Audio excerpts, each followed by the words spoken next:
You're listening to Meet the Thriller Author, the podcast where I interview writers of mysteries, thrillers, and suspense books. I am your host, Alan Peterson, and this is episode number 78. In this episode of the podcast, we're going to be meeting D.P. Lyle, who is a best-selling and award-winning author of both fiction and nonfiction books, including the Samantha Cody, Dub Walker, and Jake Longley thriller series, as well as the Royal Pains hit TV show media tie-in novels. He is the creator and host of his very own podcast series called Criminal Mischief, The Art and Science of Crime Fiction, which I highly recommend for writers. He co-hosted, along with Jan Burke, the Crime and Science Radio on Suspense Radio. And Doug has worked with many novelists and with writers of popular television shows such as Law and Order, CSI Miami, Diagnosis Murder, Monk, Judging Amy, Pretty Little Liars, and a whole bunch of others. For the past 40 years, he has practiced cardiology in Orange County, California. And his nonfiction books is how I first came to notice D.P. Lyle. He wrote the forensic and fiction books, which are absolutely fantastic, as well as the Forensic for Dummies book, which I believe all of those books for writers of mystery, thrillers, and suspense should be a must-have, should be on your shelf. I refer to them all the time. So it was those books how I found out about the D.P. Lyle, and then I realized that he was also wrote his own thrillers, and I started reading a couple of those and really enjoyed them, and said I really want to have him on this podcast. So I reached out, and I'm very excited that he said yes. So here is my interview with D.P. Lyle. Hey everybody, this is Alan with Meet the Thriller Author, and for this episode I have D.P. Lyle, who's an award-winning and best-selling author of both fiction and nonfiction books. How are you, Doug? Just fine. How you doing, Alan? I'm doing good. Thank you for being on the podcast. Love being here. So can you tell us a little bit then about your background? Such an amazing background from being a doctor to writer. Can you tell us a little bit about that? Practiced cardiology out here in Orange County for over 40 years now. I grew up in Alabama. I went to the University of Alabama, Roll Tide. I went to medical school and internship there in Birmingham, and then went off to Houston and did my residency and my fellowship at Texas Heart. And then I've been out here in California ever since then practicing. And, I grew up in the South, so everybody in the South can tell a story. That's part of the culture. They won't feed you if you don't. I always knew I could tell a story, but I wasn't sure I could write one. So about, 25 years ago or so, I took some classes here at University of California, Irvine, which has a great writing school. I took a couple of night classes and joined a couple of writing groups and just started writing. And I found out that writing a story and telling a story are two entirely different animals. Telling a story is easy. Writing a story is hard. And, even now, God, I have, 18th, 19th, or 19th and 20th book coming out this year. I don't even remember, and it doesn't get easier. Yeah, that's something when I wrote my first book, I thought, this is I got this down now, and every new book is like starting over from the beginning. Exactly. So when you started to write, did you start right away with mysteries and thrillers? Were you a fan of that genre? Yeah, actually, I wrote a book. It took me 2.5 years, the first book, and it was fabulous. It was just wonderful. It was 138,000 words of wonderfulness. and so I sent it off to my agent, Kimberly Cameron. She wasn't my agent then, but she's up in your neck of the woods in Tiburon area. Oh, and Kimberly has been my agent for, over 2 decades now, and I love her to death. She's great. But this was before we had a business relationship. But we had met at a writer's conference, and I said, I'm working on something. She said, well, send it. So I sent it, and she called me a week later, and she said, quote, there's a story in here somewhere. I just can't find it. And she said, but there's a lot of great stuff here. If you rewrite it, I'll read it again. Now, you never hear that from agents, ever. So I did. I rewrote it, got down to 120,000 words, sent it back to her. She said, no, it's not ready. So, make a long story short, she rejected a couple of other novels, and then we published some nonfiction, and 10 years go by, and I rewrote this book, a story that I could not get out of my head 27 times. I changed locations 4 times. I changed titles 4 times. I even changed protagonist. The only thing that stayed the same was the basic story of the bad guy. So 10 years later, it's down to about 85,000 words, and, I had learned some stuff about storytelling on the page. So I called Kimberly, and I said, do you remember that book from 10 years ago? And she said, oh, God, yes. And I said, well, it's ready. And she said, really? So I sent it to her, and she said, yeah, it's ready. And that became my first Dub Walker book called Stress Fracture. So, 10 years, 27 rewrites, overnight success. Yeah. Oh, that's fascinating too, because I read Stress Fracture, because I first found you through your nonfiction stuff, and then I thought, he's got thrillers, so I read I read that book, and that was it's an awesome book. So it's amazing to hear the backstory of how it came to be. That was it. And so now your latest book, now you're writing this the Jake Longley thriller series. And from what I've been reading, it looks like it's a different. It's like a little bit more with a comedic type thriller. Can you tell us a little bit about that? Yeah, it is, and it's interesting. Writing the Royal Pains books, which were kind of simple and simple little stories based on the TV series, and I remember I was reluctant to do those, but then I finally did, and it had some good and bad and ugly with it, dealing with Hollywood. But at the end of the day, when I started writing those stories, I said, well, this is a lot less serious than writing a real thriller where you have to keep a lot of balls and subplots and a lot of science and a lot of stuff in the air, my Dub Walker forensic thrillers and stuff. There's just a lot of stuff going on that you've got to keep together. Well, these books, they're just little stories, little yarns, and so I wrote them, and I wrote them without outlining. I just started writing and just, followed Hank and Evan and Divya and all those people through all the stories, and the stories just unfolded. Well, when I started the Jake Longley series, the first book, Deep Six, I had exactly one scene in mind. That's it. And I said, let's just see where this goes.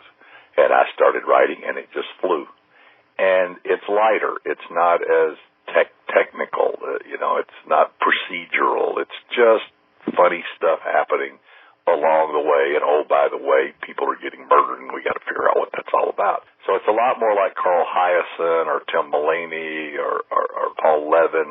There's murder mysteries, there are crime stories, but they're a little less serious and a lot more fun. So I kind of like that. So I don't outline anymore. I just start writing. That's fascinating, because usually you hear writers start not by pantsing, and then they start going into outlining. You went the other way. So I'm assuming your other books then were a lot more, were like, you had a big outlines before, or?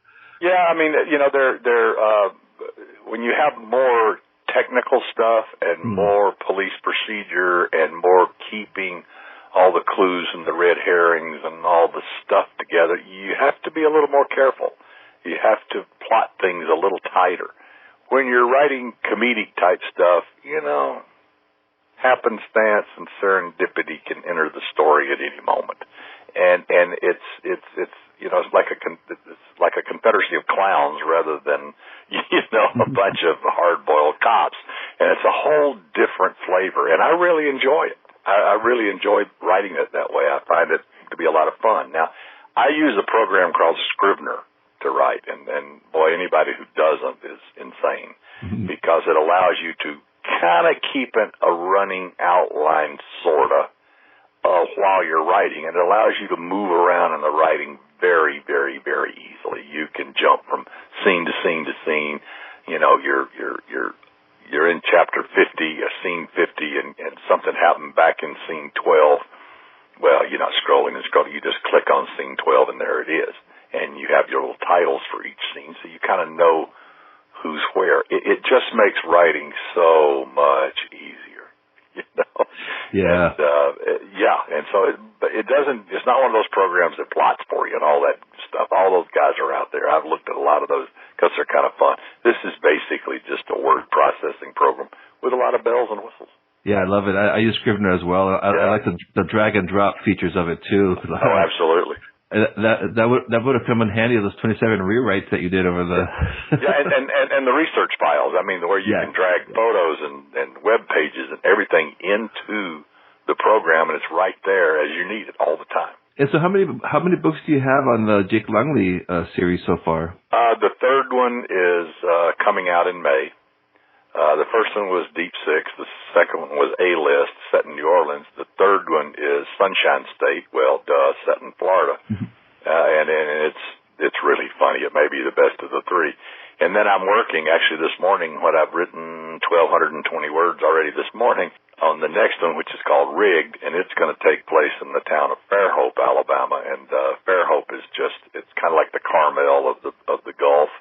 It is an artsy town. It's got a great bookstore there, great restaurants and bars. It's right on the Gulf, facing west, great sunsets, and it's a pretty high-dollar neighborhood, and it's very nice. So I'm setting the story there, which is just up the road from where Jake and crew live in Gulf Shores, Alabama. So all these are set around the Gulf Coast.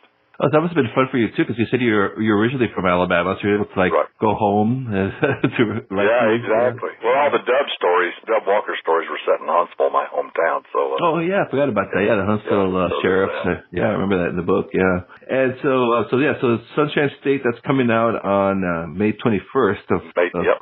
Exactly. And I believe it's already available for pre-order, so if listeners. It is. Yeah. So this will probably. Go check that out. Now, I really like your covers. They really stand out with those colors and the palm tree with the blood dripping on it. Ocean View does a great job with that. They're fantastic. Yeah. Okay. And so now, just talk a little bit now with your nonfiction. How did that all come about? Because if people aren't familiar, your forensic books. Like the questions. I'm looking at the book here, More Forensic and Fiction, which I always have on my desk. Can DNA be obtained from a half-eaten bagel? I love the questions. How did that come about? And actually, interesting, More Forensics and Fiction was published by Medallion that has now gone out of business. They also published 2 of my Dub books. Well, just in the last couple of weeks, I got the rights for all those books back by the court, the bankruptcy court. Oh. So now we're going to be republishing those. We're not sure, Kimberly and I have been talking about, we're not sure exactly when, where, and how we're going to do that yet, but we're going to republish those 3 books, but particularly the question and answer book. Basically, many years ago, Jan Burke, who I did a radio show with for 3.5 years, dear friend. Jan was the president of the Southern California chapter of Mystery Writers of America.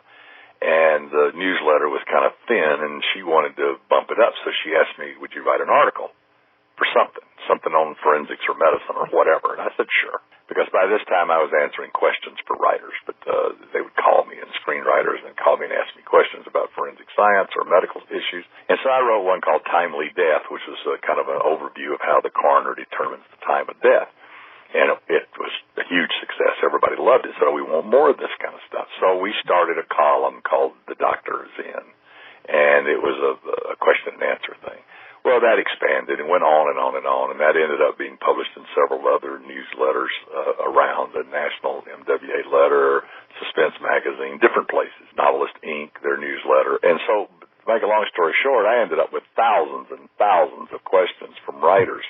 So I put them all together in first Murder and Mayhem, and then second Forensics and Fiction, and third More Forensics and Fiction. And each book has about 170, 180 questions, the best ones I'd received up to that time, from writers. And they would say, I got this scenario, so how does this work? What's going to happen? What's the right way to do this? What's it going to look like? Does this make sense? That kind of thing. So I would offer them the science behind what's going on here and explain it to them in plain English, and then tell them how to use that in their story. And then sometimes even make suggestions. Why don't you think about this? So those 3 books have just been, I think every crime writer should read them, not only because I think they'll learn a lot, but I think they inspire. What I hear all the time is, I really got some great story ideas from this. And so, you read these questions from other writers and you say, oh, that's curious, I'm thinking about this, and that would work in my story this way. It wouldn't be the same, but it would at least spark that what if that we all live with.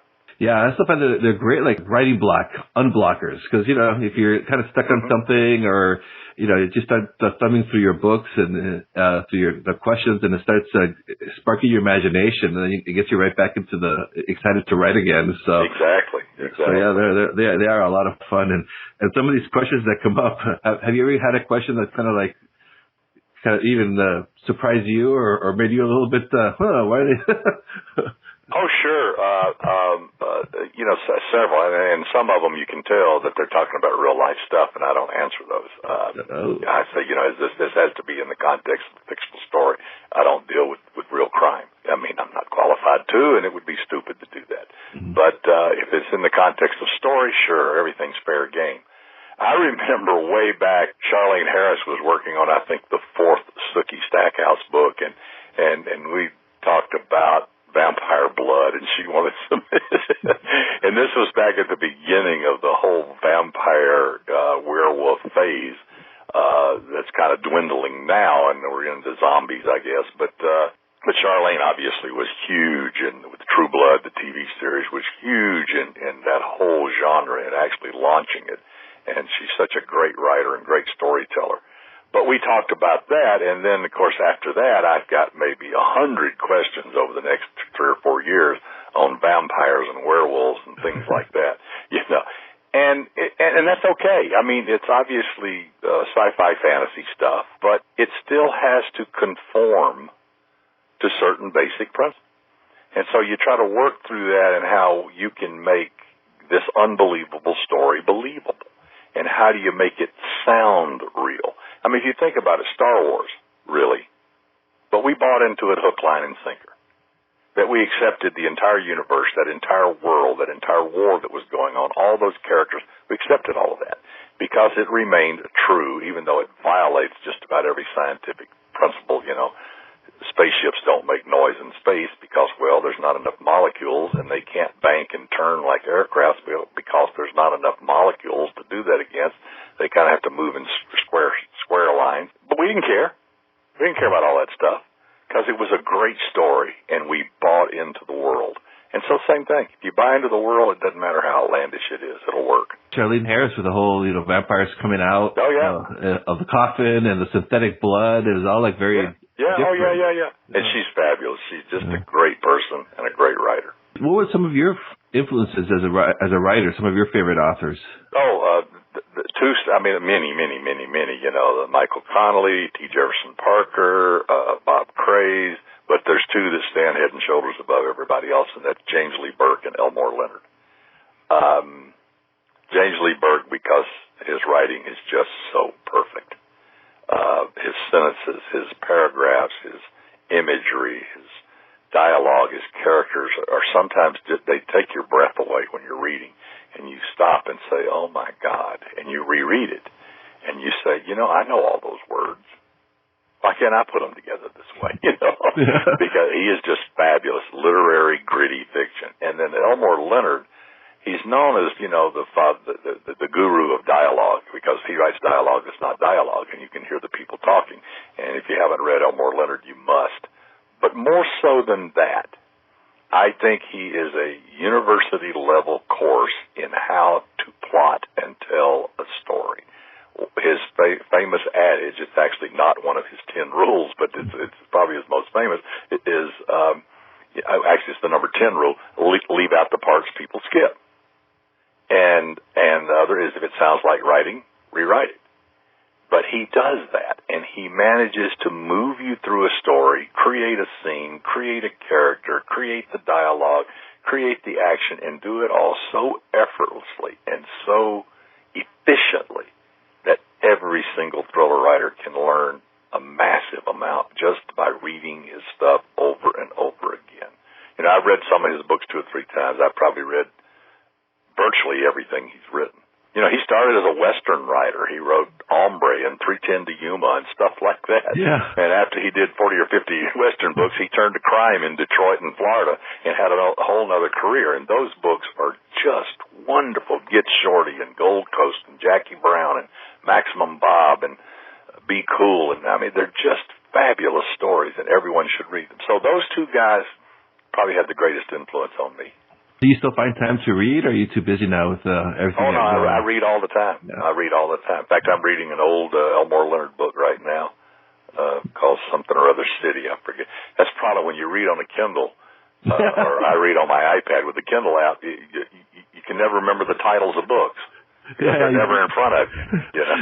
Yeah, that's funny, because I've been kind of that too. You can't just flip over to the cover like the Now, what's the name of this again?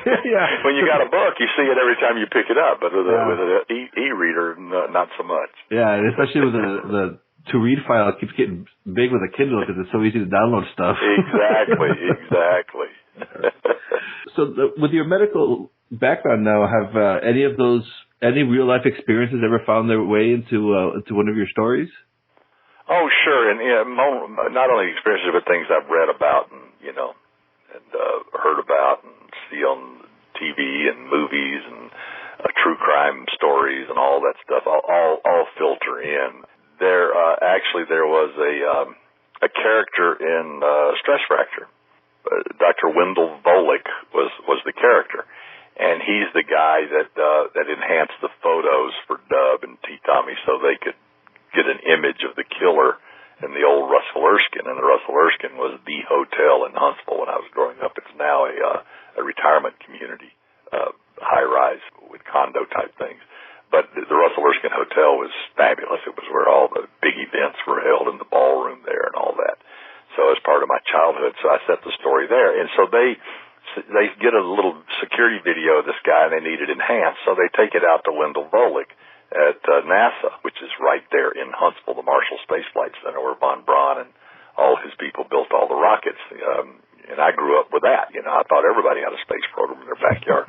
But the guy that actually did that is a guy named Dr. David Hathaway. And David's just a great guy. And I went out and spent some time with him there, and he explained how he invented, he and his coworker invented the VISAR system, video image stabilization and registry. So when you see a picture of someone and they enhance it and get the license plate number, or in a famous case, they got a tattoo off a guy's arm that abducted this little girl, and they take these grainy videos and digitally enhance them, that's what he invented. Now, he was the director of the solar imaging program.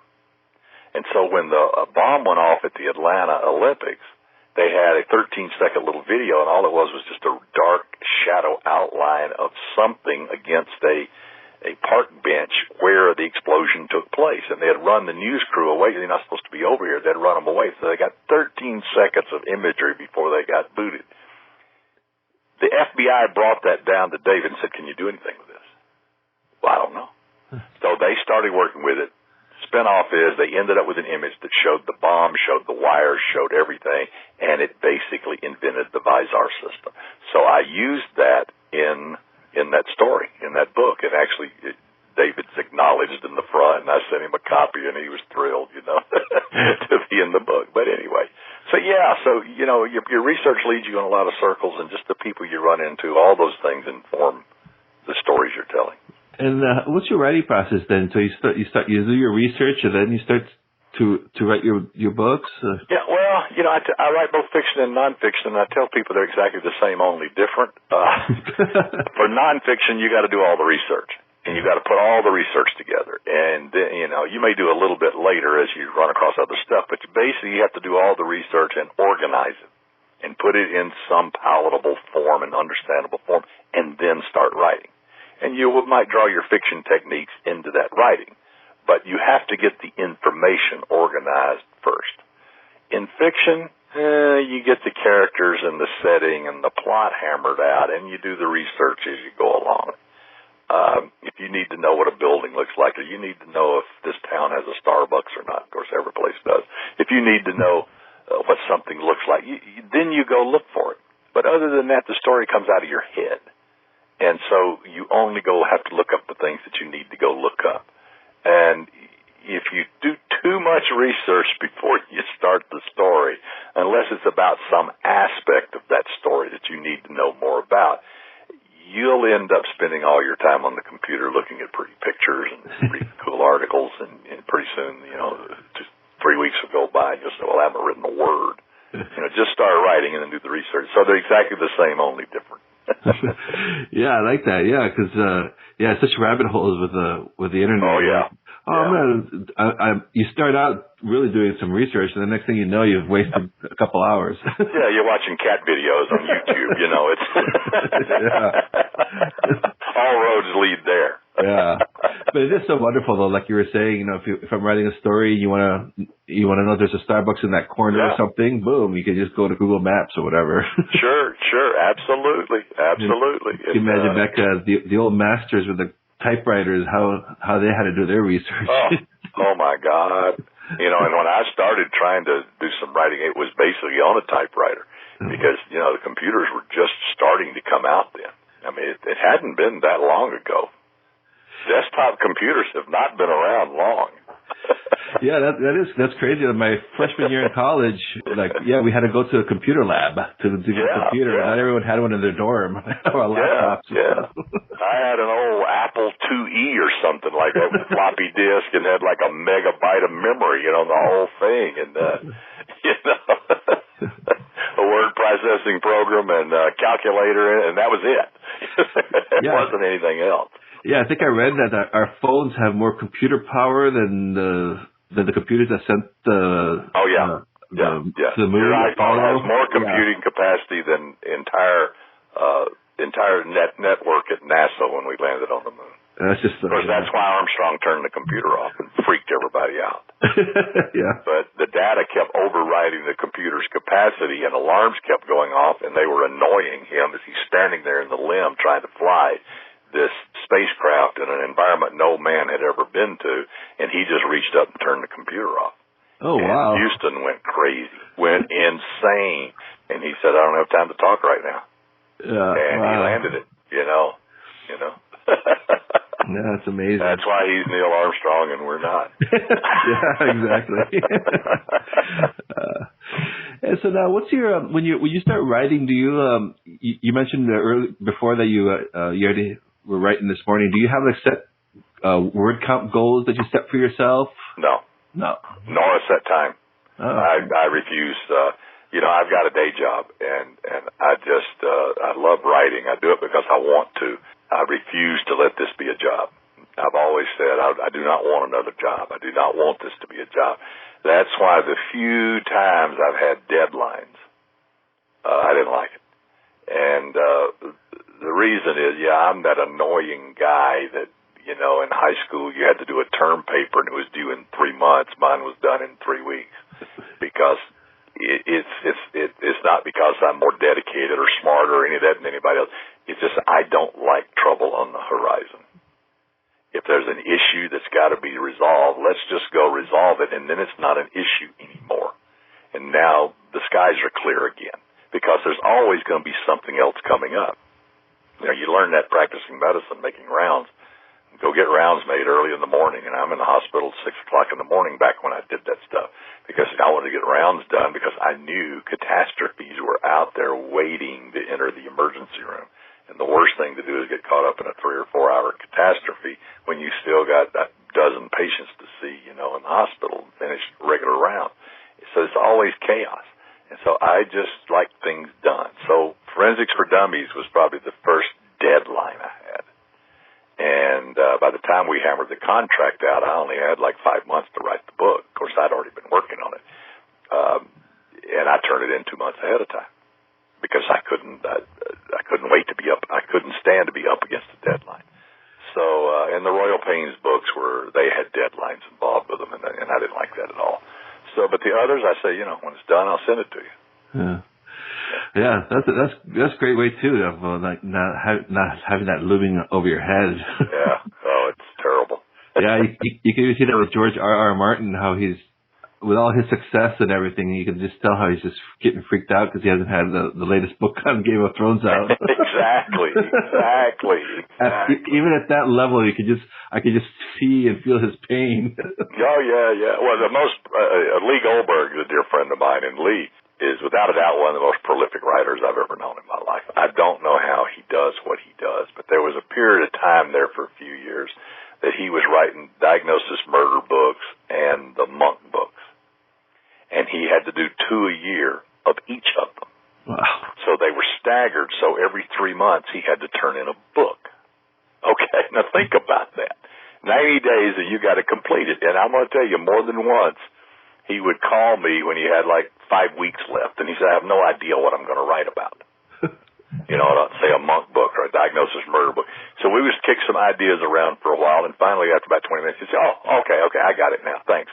And then next thing you know, 3 or 4 weeks later, he's completed the novel. It's shocking to me how he does that, but he's been doing it forever. Yeah, that's amazing. Yeah, and that's the whole tie-in world is so fascinating to me. Yeah. Yeah, can you explain a little bit about that world, the tie-in world? Well, it's an interesting world, and actually Lee's the one that got me involved in it. But the media tie-in novels are basically those that are tied to some media. So it's usually a television story. And like I said, Lee did the Diagnosis Murder books. Well, he had also been, I think, the showrunner for Diagnosis Murder, or a producer, director, that kind of thing for Diagnosis Murder for all those years. And so he was the natural choice for that. And then Monk, he had written several Monk episodes because Lee came from the screenwriting world. And that's one of the reasons he's so prolific, because screenwriters have to produce stuff fast like newspaper writers. They have to work on deadlines and volume all the time. So I think that's kind of spilled over into his novels. That's just the way he writes.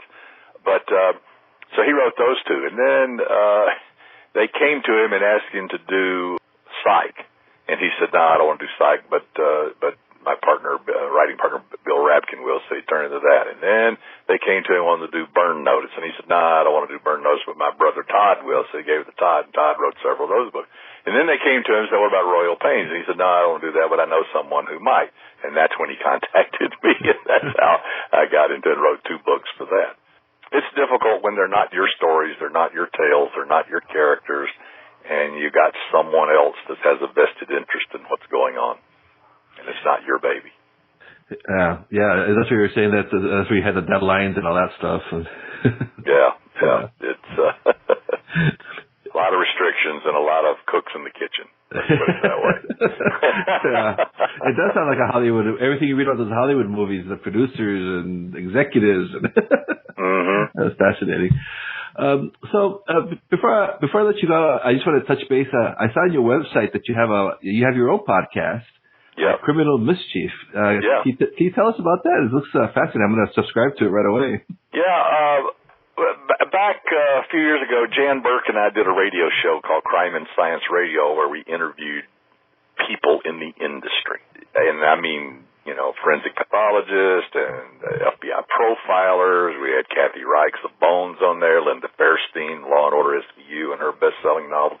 We had Bill Bass, and had been at the Body Farm at the University of Tennessee, where they determine how people decay after they die. Cyril Weck, the great pathologist. So anyway, we had tons of people on there. We did 70 shows, I think, and over 3.5 years. But we finally shut that down because, well, it was a lot of work.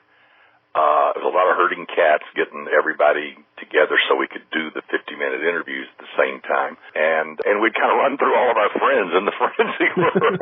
And I think we'd pretty much covered the subject. So that went away, and then, a year and a half so goes by, and, I'm kind of missing that because I like radio. I like all that stuff. And then Pam Stack, we ran each other in Throwerfest last year, and she said, "You need to do a podcast. I'd love for you to do it." And I said, "All right, I'd like to do that. Let me think about it." But then I thought, do I really want to get into interviewing like you're doing here and, again, herding cats again? And I decided, no, I don't. So basically, it's called Criminal Mischief, the Art and Science of Crime Fiction.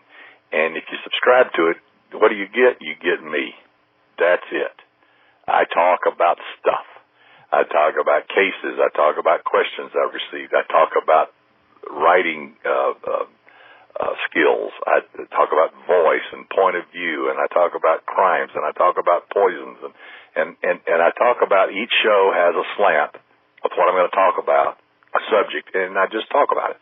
And then I always give what I call show notes that I connect people to, so you can go there. There are links to where you can learn more about. It's kind of a little outline of the talk plus links, so you can go learn more about the topic of the day. I talked about one of them was about a limb pit that was found at First Manassas, where basically they found a whole pit of buried limbs from the Civil War. So I talked about the state of the art of antibiotics and surgery and anesthesia, how it was back in the 1860s, and how a surgeon's greatest skill was speed, because they didn't have anesthetics were around, but they weren't out on the battlefield most places.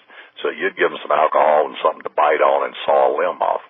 So speed was important. And then, of course, the limb got infected and they died anyway. That was the problem. But they had thrown all these limbs in a giant limb pit.